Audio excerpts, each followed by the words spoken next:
Hello friends, my name is Dusty Faust and I want to welcome you to a very special episode of FwF Live. Each year, Suicide Prevention Awareness Month is in September. It is an opportunity to remember those we have lost, celebrate the progress we have made, and rededicate ourselves to the cause. We need to spread awareness and shine some light on something many of us keep in the dark. Maybe we feel alone in our thoughts. Maybe it feels too taboo to speak about and people may not understand or want to hear it. We live in a time where we mainly highlight our good moments online, but beneath those moments, many of us suffer in various ways. Suicide is something that not only impacts many of us, but nobody is immune to it. From military, police officers, celebrities, brothers, sisters, moms, and dads, it impacts us all. Being who I am in our Fun with Friends community, I've had the immense pleasure of getting to know many of you and hearing about your life. Therefore, I am very aware of how it has touched many within our group. In fact, today's show was the idea of our friend of the month, who lost her son to suicide. Our goal today is to spread awareness and provide information. It's to honor the journeys of these brave individuals who joined me at this table. Today's show is real and raw. We do hope that you stay tuned in. If you or someone you know battles thoughts of suicide, or if you are living with the loss of someone from it, please know that you are important and there is help. See the number and website that will be on the next screen. It has a number for texting as well. We will be right back.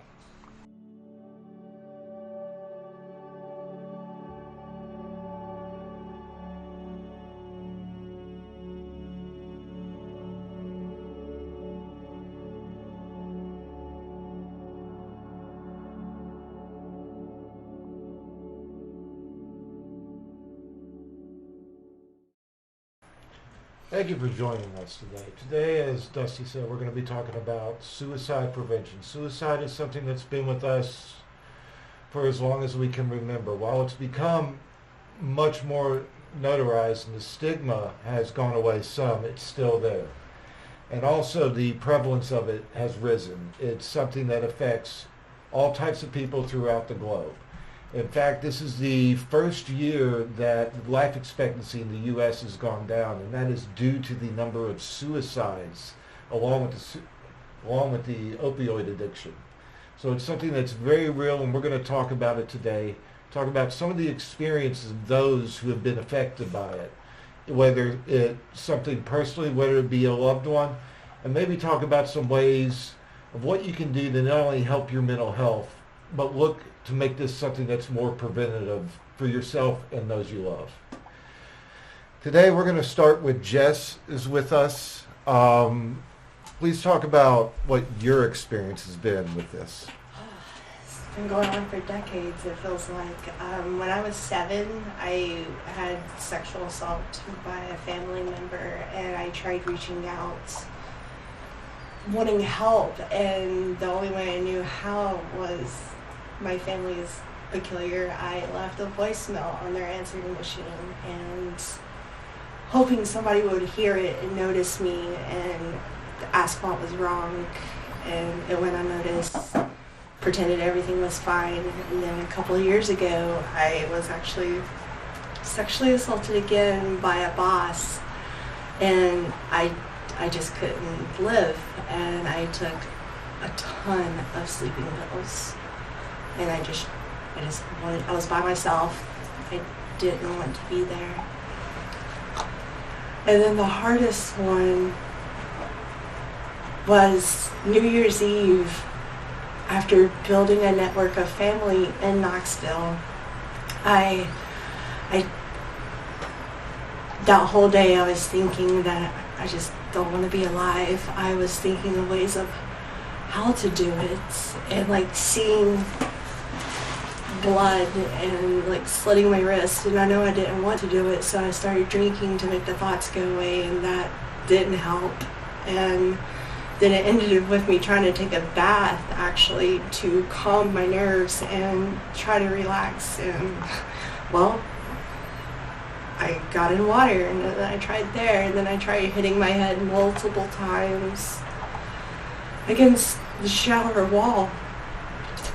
And my roommate came in and a friend that I was texting noticed what was wrong, and they came and they held me down and was there for me and was listening to me, and eventually I just passed out because I was drunk and woke up the next day.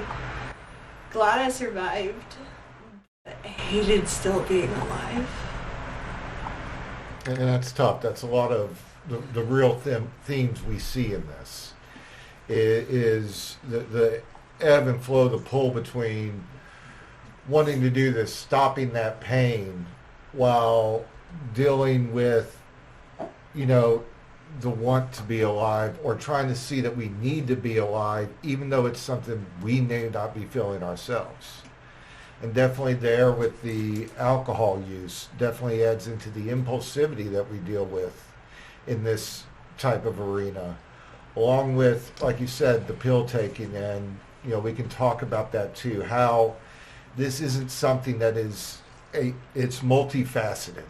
It's different for everyone. Some things we do know from the research is that women are very prevalent a lot of times with the attempts, where you see your men are more likely to complete. A lot of this has to do with what you're talking. When we look at the modalities people use, women tend to use more of those pills and things like that, where men, just naturally being more action-based and aggressive, are more likely to go for that gun and making it more of the impulsive act. And we'll talk about some of that impulsivity and the way things like alcohol and drugs can affect that. Trent, could you tell us a little bit about your background? Yeah, I started suicidal ideation at about age 10. Many years it was just praying for death. I wouldn't wake up the next morning, and when I got to college, I started cutting on myself. By the time, several years later, my first major suicide attempt was after my ex-fiance left me for one of my closest friends in Atlanta. I remember we were screaming at each other in a parking lot out of a restaurant, and I took off, went home, downed a bottle of Merlot, and slashed my wrists. I severed all the veins, tendons, and nerve in my left wrist. I was lucky enough that the surgeons were able to restore full mobility. I've got partial feeling, but perfectly functional. But that was when I was finally diagnosed with bipolar disorder. And thoughts of suicide are kind of like an addiction. Once you're there, it's always the first go-to when you're feeling down, when you're feeling low, when you're hurting and don't see any way out of it. So while I have gotten to a point where I've got my own safety net, I know how to handle those situations, it never really goes away. Absolutely. It's something that just kind of stays with you. And even, it's interesting, and a lot of people talk about this, is how even after we're getting that support, we're even feeling better in life, and it's really something that we've kind of moved past. The automatic thought when things start to go bad is that. And it is something that can be omnipresent if a person has dealt with this for years and years. Melody, I know you've dealt with this for many years now. Can you tell us a little bit about your story? Okay. I don't know how old I was when it started. I've been hurting myself since I was 11, I should say. I was hurting myself since I was 11. But after college, when I started my first real job and things started to get really hard, I had PTSD that I hadn't treated, and it had been going on for 8 years at that point. And I went into work in a mental health facility, a long-term mental health facility, and I got triggered there, and I noticed it started with impulses, just I would be driving home and I would be upset, and I would be like, well, there's a tree, you just drive into it, or there's a bridge, just drive off of it. things like that. And it grew to a point where I couldn't get out of bed because I couldn't trust myself to get up and not hurt myself. That was 5 years ago, and 3 years ago was my last attempt. I won't go into details about it, but I'm here because of my roommate. He definitely pulled me out of that. And after my last attempt, it was my third attempt that year. I'd been hospitalized multiple times, and I don't know what happened after that last attempt, but I woke up and it genuinely felt different. Like, maybe I scared myself half to death and it was enough. I don't know. But it was different from then on, and I still deal a lot with the impulsive things, the I'm having a bad day and there's a cliff, that kind of thing. Or, like, I happen to have a balcony in my apartment, which is awesome until it's not. But, so I still deal with that a lot, but I don't deal so much with the heavy I can't get out of bed because I'm going to hurt myself. Like, at one point, waiting on a place in a hospital to open up for me, I had my roommate lock me in a closet so that I wouldn't be able to hurt myself, and, like, just things like that. And you touch on something really important there that people need to be able to conceptualize. We do talk about how impulsivity is so much a part of this act. Impulsivity is so much a part of this act in the actual attempt. But somebody dealing with this, they contemplate it multiple times. This is not something that just comes up. They've contemplated it multiple times. They see those scenarios of, I could just do this right now. And it's something that builds, and something all three of you talked about in your process of that building was self-harm. I want the three of you to just kind of talk about what part that played for you initially as a relief, but then how it went into something that got you more towards actual acts. I think the first thing I'd probably say about that is that when you're, in my case, a cutter, you are trying to relieve emotional pain with physical pain. You want to hurt yourself. That pain is a relief from what the turmoil and struggle that you're feeling inside that you don't know how to deal with any other way. I think frequently for a lot of us it's also punishment. Most of us, or at least I know I did, have really low self-images. When you're going through that, you feel like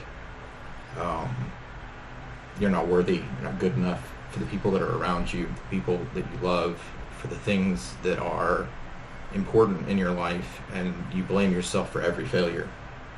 And so when you're already feeling low and that pain brings release, and it hurts in a way that you feel like you deserve, it starts a really nasty cycle that just builds on itself over and over again until it turns into something a lot more powerful. I think mine came from rage. When I was a child, I didn't want to hurt others because of what happened to me, because I knew it was bad. So instead of inflicting pain on others because I felt that was what they deserved, I inflicted it on myself. And then I did it. There was countless of times when I was a child where I would do things on purpose to hurt myself, and then they're just like, oh, you're clumsy, and to feel that pain, it felt good, and it is an addiction. It's exhausting living day to day. I try, and I used to, I would put up a good mask of being bubbly all the time, but it got to the point where as I got older and recently, especially 2020, it was hell. Being happy and positive for everybody else, I'm like, I can't do it. So there would be things that would frustrate me, but I turned that frustration from others onto myself because I felt it was something I always deserved. Of being raped when I was 7, I mean, why would someone rape a child? So I always felt not worthy. I felt like nobody liked me, everybody hated me because my family, I isolated me severely to where I didn't have anybody. It was just me. So I did it to not hurt others. For me, more like, I always describe it to my clinical team as like this, like, expansion inside of me. Like, almost like there's a balloon, and I'm the balloon, I guess. And my emotions are just blowing me up, and that's the release. That's how I pop it. That's how I would. And then there was a time when it was an addiction for me. It was, I couldn't do anything. I would come home from class, and that would be the first thing I did. Couldn't fall asleep without it because my brain had relied on those chemicals to fall asleep. And eventually I had to quit cold turkey because that's kind of the only way, I think. Okay. And you guys doing this, and as you're using these as that coping mechanism, you're kind of thinking this is a place you never thought you would see yourself. You never thought you would be doing something like this. How did that affect you getting to the point of attempting suicide? Half of the impulses I get are related to that addiction, I guess, to, it's more than just the sensation, it's more than just the blood, it's everything, because no one thing will take its place. Like, even today, I'm like, oh, it would be so good, but it really wouldn't. It would set me back like 3 years, and I'm really not for it. But half of the images of myself in my head dying are me cutting myself, or, well, mostly just cutting it.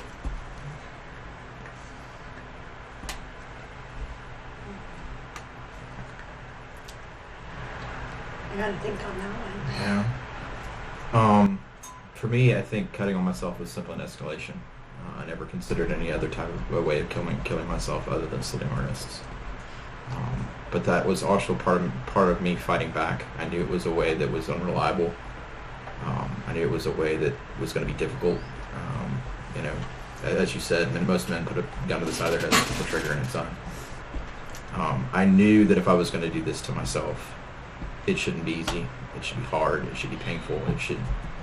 I had to commit to it. And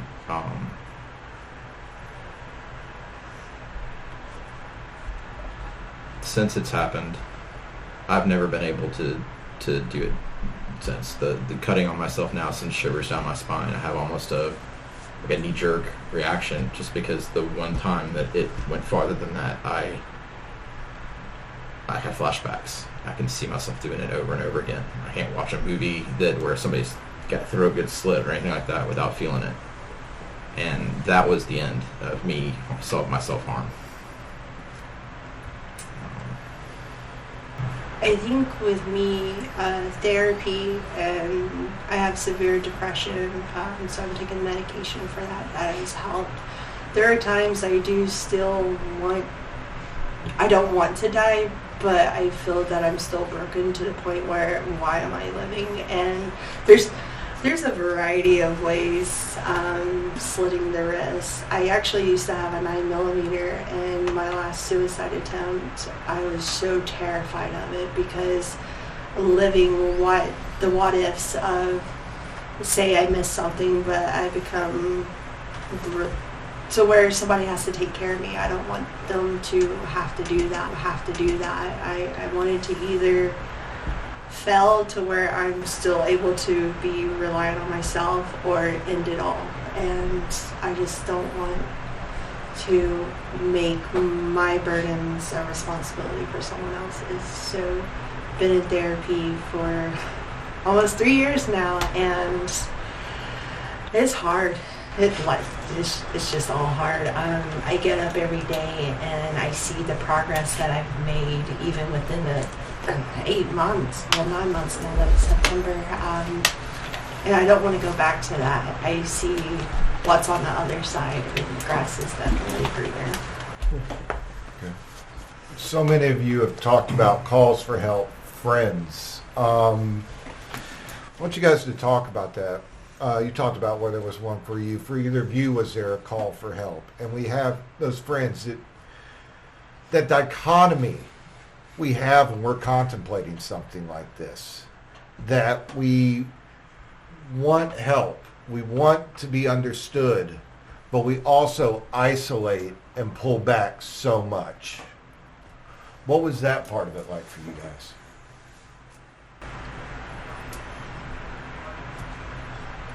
There's definitely an issue of you wanting attention. There's no way to get around that part of the act. I mean, for me, the reason that I was found was because after shock had set in, I got called my ex-fiance, and apparently went to voicemail, and I left her a message saying goodbye. And she was good enough to call the police and send them to my door. But I think ultimately a lot of it is an act for attention, as much as most of us probably don't want to admit that. I mean, like you're talking about a growing up in a family that where you were completely marginalized and ignored, and part of the problem is that we tend to seek that attention from the people that we know are not going to give it to us. Yeah. And that makes the situation just so much worse. You keep reaching out for these people that are not appropriate sources for support. And part of the reason that we want it the most from them is because we know that they're not going to give it to us. What sucks is I told my mother the day after it happened. She's like, okay, and just acted like it was any other day. And to this day, she still doesn't want to talk about it. I don't know if it's because she doesn't know how, or if she's just sweeping it under the rug like the past 29 years of my life. But wanting attention from people who will not give it to you, it comes from an early age for me. And my therapist actually says that if something chaotic is not happening, I like to create chaos to make sure that there's activity around to help my brain function. And recently it seems that there constantly has to be something going on, because whenever I feel that I'm at peace, then I'm like, I want to be broken sometimes, because it's something that I've grown up to know, and something that is a daily routine for me, and is going to take many years of therapy and consistently staying on medicine. I've been off depression medicine a couple of times, and it is catastrophic. Like going to cold turkey off medication, it makes it worse for suicide ideation. Definitely. I shouldn't be alive. I didn't call anyone. I left a note, and I got a call. Not because of the note, but because he cared. And he wanted to let me know he was coming home. But I already done the first step. And that's something you can't take back. Like, it's really, really scary when someone you love busts through the door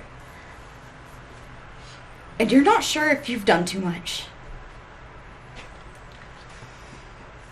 And I think that's why it was such a big change for me afterward.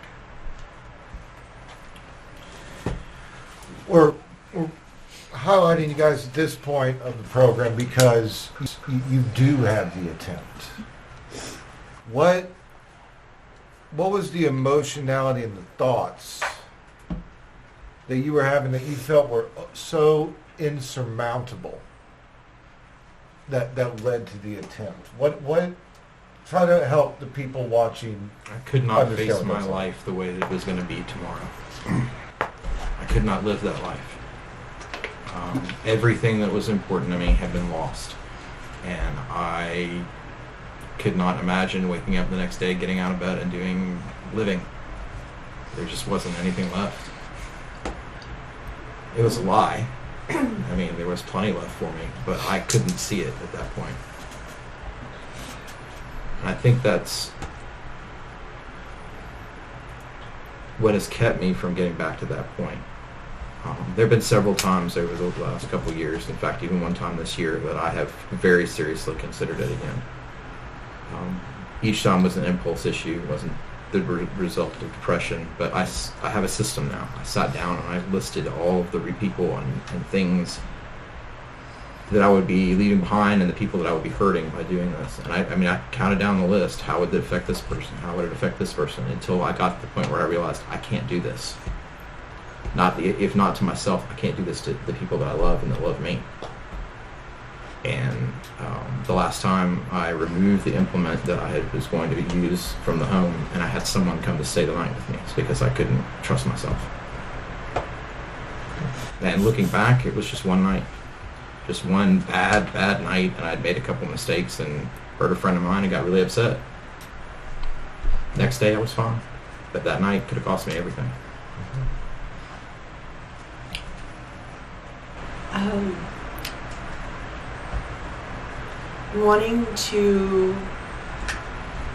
I feel that I'm needy at times, and I feel like because of that, I don't want to bug people. Whenever I first wanted to as a child, nobody would miss me. After going to therapy, and I moved to Knoxville for my job, so I knew nobody here, no family, no friends. And during that time, my therapist was like, we need to create a network for you to reach out whenever you're struggling. And the last time I attempted, I didn't want to reach out to them because I didn't want to bother them, and I felt that we all have our own problems, and there's ways that I'm still working on to be able to communicate it and use my coping skills. But just giving relief to people, knowing that I wasn't going to be there, that's changed. Now, like you said, that we have loved ones, and since moving to Knoxville, at the beginning of therapy, my inner circle was like 2 people, and it's grown to at least 30 or more. So knowing that I have that network, and they see me and they know whenever I'm struggling to reach out, and I've done better with communicating, but just to relieve other people of me not being there is kind of why I wanted to. It's been a lot of the experience for me too, is that there are times when I feel like my life isn't worth living, which in therapy you talk a lot about a life worth living and building one. It's great. I mean, but what were we talking about? What is it like? That moment. Oh, right. What was it like to feel that like insurmountableness? Mm-hmm. Right.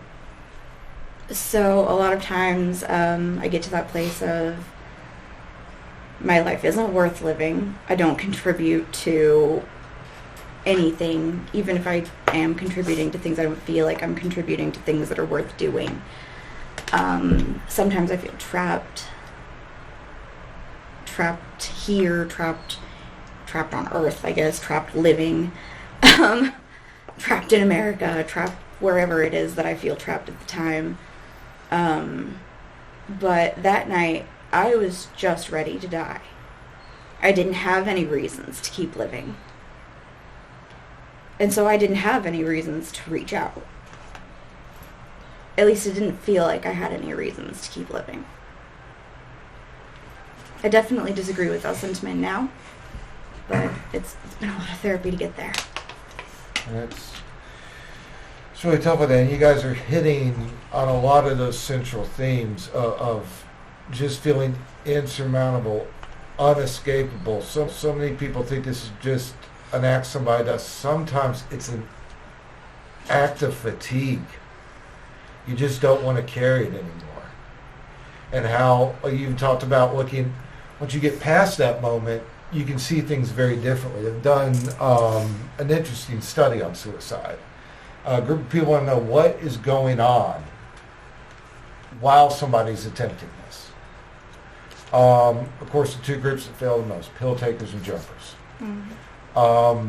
Pill takers, of course, usually are affected somehow by whatever substance, so they use jumpers. They would go talk to these people in the hospitals after their attempt, and they asked them, as you're falling, what are you thinking? And it was almost unanimous across the board that as they were falling, the things they were worried about weren't as insurmountable and permanent as they thought, and that this wasn't the answer. And something else you guys really hit on, and just for full disclosure, I suffer from a lot of anxiety, depression, and suicidal ideation. And I'm a lot like you. We developed this code. I won't do it as long as there's someone on this earth that will be negatively affected by it. You know, like I always tell clients, suicide is like taking the pain you feel, multiplying it by 10, and handing it out to those you love. And that's an aspect that some people don't understand about people, that when they're living with depression and suicidal ideation. Sometimes it's about living that best life, but sometimes you just can't get there. And sometimes you're literally living your life for other people. And, you know, you've all made it through that, and you've all talked at some point in this about therapy. Starting therapy, going into hospitalizations and things like that. What was that like for you? What were your worries about, and what has your experience been? I love my therapist. She's amazing. It's a hard relationship, though. She's the first person ever to call me out and hold me accountable and make me see things the way I should clearly see them, and not in the chaotic mind that I have whenever I'm panicking and I'm in an episode. At the beginning, and to this day actually, I like to get off topic whenever I don't like to talk about what's at hand, the issue at hand. And she knows that I'm distracting her, and she brings me back, and it's an hour session, 50 minutes to be exact. And we make it count. Sometimes I feel relieved whenever I'm done with my therapy session, and then I don't know if y'all know what therapy hangover is, but that's it lasts for more than a day. It's not like an alcoholic hangover. Like, it can go weeks, and sometimes it makes you dread going into your next session because you know you're going back into. It's never fun to sit in trauma. No, right? Never fun. I actually told her I would be her shortest patient, and here I am 3 years in, and she jokes about that, but it has helped. It's hard. It's probably one of the hardest things I've done, because with my family, there's this stigma is that you're fine, you don't need help.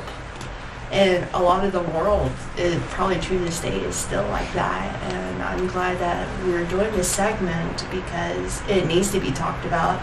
It's a silent illness that people are like, oh, you're happy all the time, you're fine. No, I'm not. I go home exhausted, wanting to die. I put that on so people don't ask me questions, because that also gives me anxiety. I guess if we're talking about therapy, the first thing I want to say is that everybody needs a therapist. Everybody. Best friend you'll ever have, mercenary friend. You can dump all of your psychological BS on them and walk away and not feel bad about it at all, because it's their job. Mm-hmm. That being said, I've been in therapy again for the last year. I started in July of last year, when I kind of hit a point where I was just unsatisfied with my life and I needed to make some changes. I knew that to do that I was going to need a professional to kind of guide me along, and so I started therapy. It wasn't any Great Depression or anything going on. I just wanted to make change and knew that was the best way. As far as hospitalization, I have been hospitalized twice. The first time was by choice, when during my divorce, I decided to take 5 days away, and I just So checked myself in the same areas for 5 days. And then after my suicide attempt, I was on a 10-day hold in DeKalb County. I guess I don't know what you would call it. It wasn't jail, but it was, I guess, their mental health ward. It was a rather disturbing experience since I was the only one in there in there for suicide. Everybody else were drug addicts of some various variety. So, and I guess the thing that I would say about hospitalization is that, you know, when it's not a county facility, it's fine. You're taking a vacation almost. It's a good time, you know, for them to start looking at medications and regulating that. It's generally a pretty tranquil and peaceful environment. About the only problem that I had with it is that there were people in there that were farther off than I was, and that was very weird to experience, talking to, you know, folks that are schizophrenic and deal with those other issues. And that's not to say there's any stigma for those things, but it's definitely, when you're already a little off, talking to people that are off in different ways is kind of strange. But no, I definitely think therapy is something that if you're dealing with any of these issues, it's essential. You're not going to make it out of this on your own. You're not going to make it out of this dumping it on your friends. You need a professional. I've done a lot of therapy. I started with therapy. Started with sexual assault trauma therapy, actually. And then moved to a regular therapist. I did both for a while. But that's pretty normal stuff. The hospitalizations were extremely helpful. I've had 5. And they were all short, just like 3 or 4. I think the longest one was 5 days. And basically it was, I couldn't keep myself safe at home, and I knew that. And if you go willingly, they're not going to keep you as long. Not 10 days. And I know that. And I mean, like, there are a lot of perks to going of your own volition as opposed to being forced, and I always try to get myself there before I'm forced. Oh, and it's not as scary as it sounds. It's mostly therapy groups and Sometimes food that's crafts. mediocre. Yeah, sometimes crafts. Up until this point, we've focused on those that have had direct attempts. But of course, this is a very systemic issue that not only affects the person dealing with it, but people around them. We're going to take some time to talk to some people that have been affected by suicide with people they've loved. Zane, would you like to tell us how you came here? Yeah. So I have had a really good friend. He was cooking dinner for his wife one night, and neighbor knocked on the door. He answered the door, and boom, shot him point blank. Shot his wife. Then the neighbor went back to his backyard and killed himself.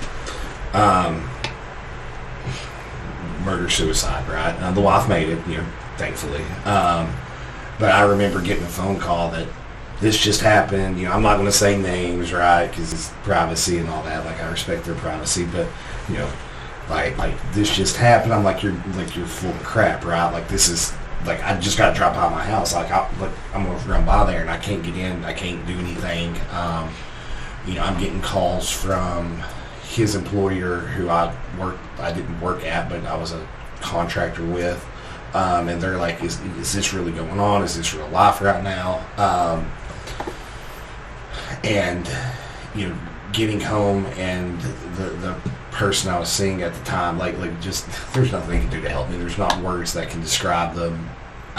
I don't know how to describe the emotion. The anger, I guess, was like, I'm angry because this happened, and there's nothing I can do to help. Like, there's nothing. There's not a word I can say that makes this better. There's not an act I can do that can make this better. There wasn't a damn thing in the world I could have done to prevented this, right? Like there wasn't anybody I could have talked to. There's nothing, and it just, and I just needed somebody. I needed somebody to talk to. I ended up having to go with, like, in therapy to deal with my emotions of this, but it was just anger, and there was nothing I could do. Okay. We're going to take a little break for a moment. We'll be right back. Please stay tuned.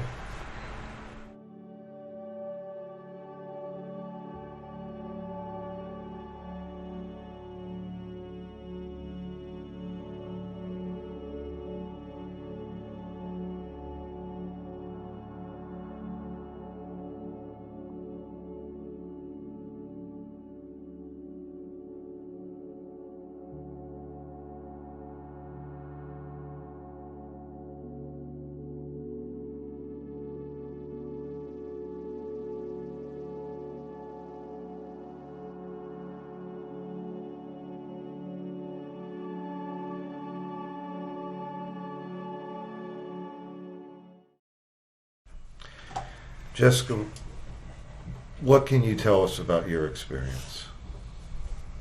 My son took his own life a little over a year ago. He was just shy of his 21st birthday, and he has 2 little brothers. And he was loved.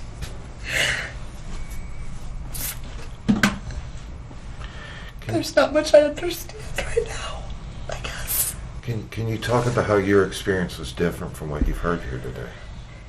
I think because with my Jacob, I guess he was maybe really strongly, silently suffering because he never had problems. He was never suffered from depression. He never went to a counselor. He never showed any signs. This was his first attempt, and he succeeded. And that's a very important thing to notice when we talk about suicidality as a whole. It is multifaceted. This is definitely one of those times where, especially the impulsivity can be so much, and this is actually what you're speaking to is a very common subset we see. It is males under 25. It is a very large group. One of the things we know about this, that prefrontal cortex, that is the higher order thinking center of the brain, newest part of the brain, last part of the brain to develop. It's all our higher order thinking, cause and effect thinking, the ability to control impulse. Females, this part of the brain is fully developed around age 18. Males, it doesn't maturate until 25, 26. So that's why we see so much of that quick impulsivity in that population. I see. With what you guys have experienced, do you experience what we traditionally call survivor's guilt? Yeah, sure, of course. I'm his mother. I'm sure I feel it the most, right? That's definitely hard because it is that whole, I should be the one. I should have done this. I should have done that. Right. My situation, there was nothing I could have done, right? So as far as survivor's guilt, no, right? Because there's nothing I could have done. Like, I've come to terms with that, right? I wish I could have drank another beer with him, or had another conversation. That's the stuff that I struggle with. I played softball with him and his wife, and he played shortstop, third base. He played in the outfield with me, and just kind of the happy, like, that's what I struggle with is like doing something and like I know what he would have done in this moment or situation. Like, I missed that, right? The jokes, the whatever, and that's where my real kind of. How long ago was that? 5 years ago. Okay. Yeah. I think I'm still healing too soon. Absolutely not. There's no such thing as healing too soon. You're bringing up a great point there, and this is something that's really important for everybody. Grief. Grief and trauma are the two things when it comes to them, you throw the book out the window. They're completely individualized, and the reactions are all across the board. And it's not a linear process. It's a lot of back and forth. The one thing you don't want to do with grief is add judgment to it.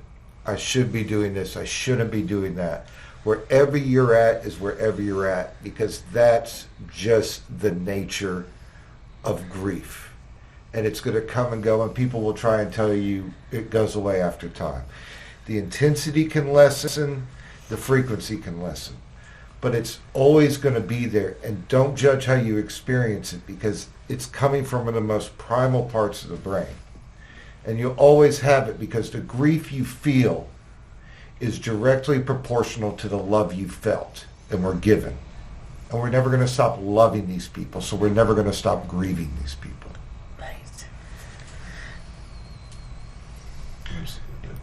Thank you guys for sharing your experiences. September being Suicide Prevention Month.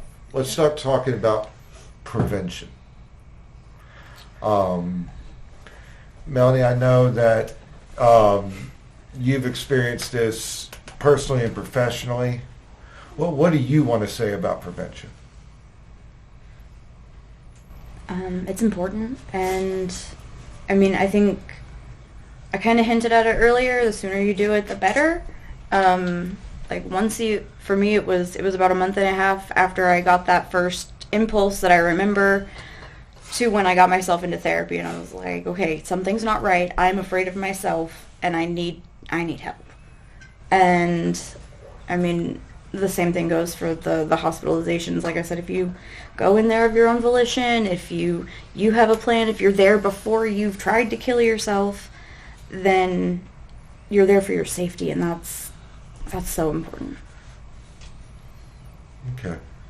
I guess if I want to talk anything about prevention, I probably want to reach out to those folks that are dealing with, or maybe dealing with people that are thinking these thoughts. If you have any doubts, reach out. Check on your friends when you think they're having a rough time. Even if they don't show any signs of it, just reaching out when they're not expecting it can have a huge impact. It shows them that people are watching. It shows them that people that love them, and that they're not ignored or not unseen. And that's usually something they really need to hear at those times. So even if you think your friend's doing fine, but hey, they just broke up with their girlfriend, or they just lost their job, or they just lost a family member, check in with them. Do it on a regular basis. Hey, I haven't talked to you in a couple weeks. How you doing? That in of itself can change someone's life at the right time. Mm-hmm. What he said, checking in on people. We are all human. Treat people the way you want to be treated. If you're feeling down, go check on your friends. I did that. My best friend, I told her what happened, and come to find out, trauma attracts trauma. I'm starting to see that more people, we don't talk about it, but once you start asking the questions, we've all experienced some sort of trauma.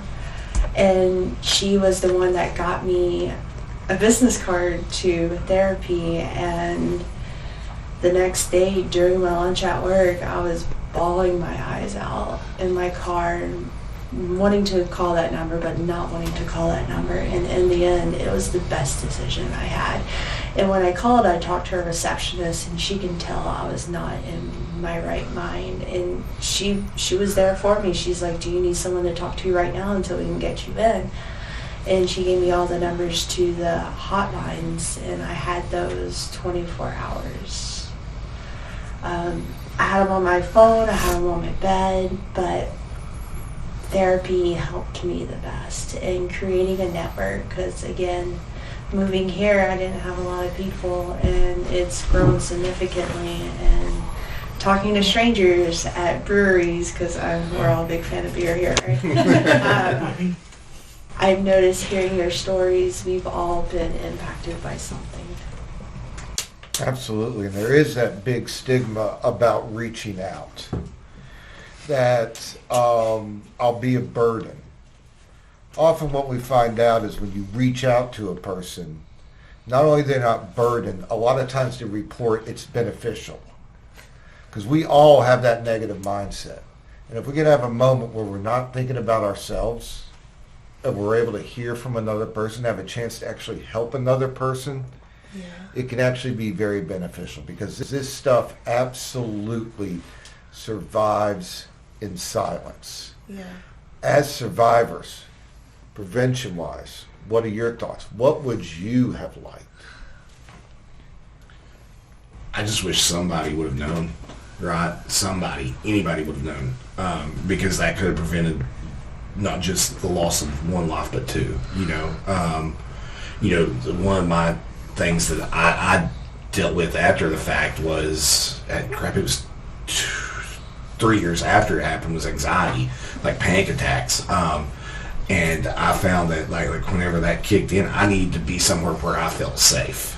And so I legit would go stay at my mom or dad's house. Like, I've got my own place, I'm safe there, but man, like I have a great family, and I'm lucky for that. And I was able to call one of them, and I remember calling my mom one night at like 1 a.m. having a panic attack and driving over to her house, just because I felt safe to finally relax and rest. But it's, my big thing is a safe place. And then after a little bit of that, got into therapy, and that's really kind of cooled down the anxiety and panic attacks for me, and the come to terms with stuff. Mm-hmm.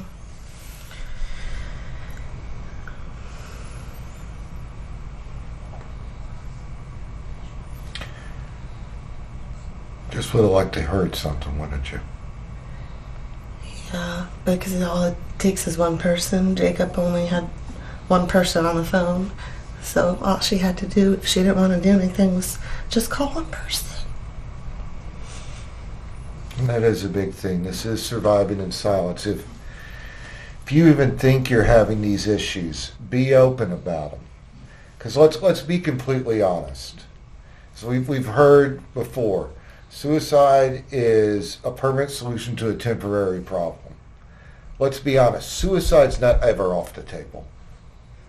If you're having a moment and you're contemplating it, at least try to reach out. Try to talk to somebody.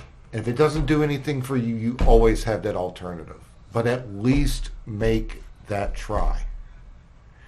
Look for the typical things, the giving away of things, the isolation, the losing interest in things. Something else most people don't look for.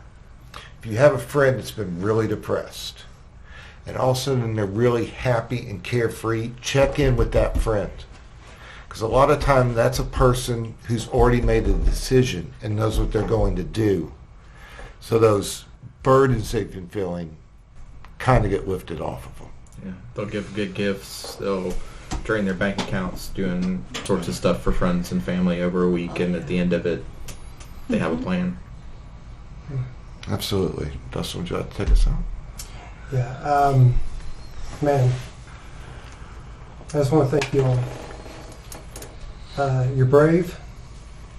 You're stronger than me and than most of us for sharing this.